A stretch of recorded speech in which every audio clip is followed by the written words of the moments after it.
In this video, we are discussing priority queue in Java. When we define one class which is implementing comparable interface, you can write a sample code for you. So class say st implements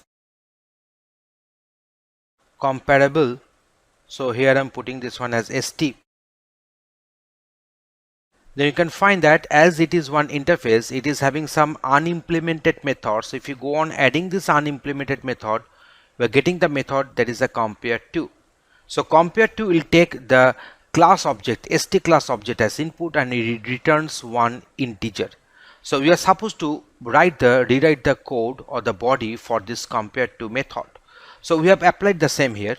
So let me go for my coding. So class student implements comparable student. So private int rank and private string name. So these two are instance variable. One is a rank, another one is a name of the type int and string class objects. So this is our student is the constructor which will take this name and rank as input parameters, and they will get input arguments and they will instantiate this instance variable, that is the this dot rank and this dot name. Now there is a compare to which is there unimplemented in this interface, that is a comparable. So comparable is nothing but one interface. You can find it here, and it is defined under the package java.lang. So this is a compare to we have written. So this is our input argument will be one student class object. So let it be st. So it will compare the rank of the student with another student. So if rank is less than st.rank, then return -1. Else if rank is greater than st.rank, then return 1, otherwise return 0. So depending upon the value of this dot rank and st.rank, the either -1 or 1 or 0 will be returned as I have shown here. Also we are overwriting the method that is a toString. So there is a string result is equal to student name concatenation rank and concatenation rank here, and return result. So string will be returned as the output argument for this toString method. So now here we have defined one class, that is a priority queue. Under this class we have defined the main function.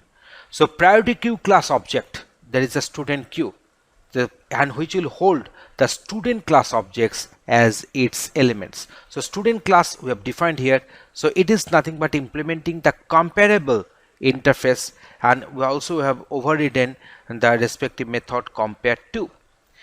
So priority queue is nothing but the name of the class, and then student is the respective objects which will be residing in this priority queue object, that is a student queue as items, and is equal to new priority queue. We are calling the constructor here.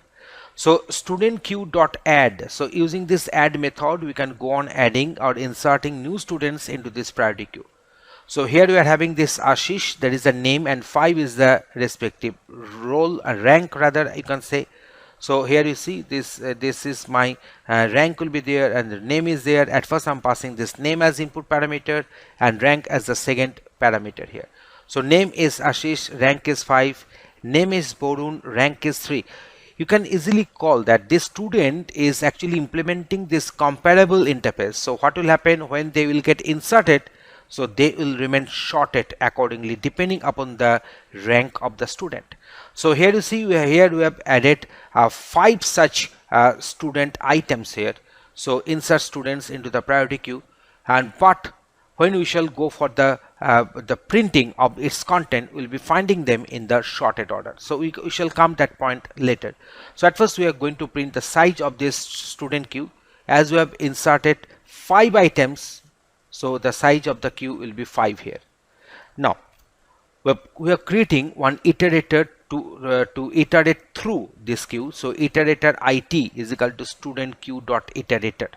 Now we know that we are having the method that is a has next, which is returning a boolean. So it dot has next. So when it is true, then we are printing this student queue dot poll dot toString. So in this way you are just printing this one.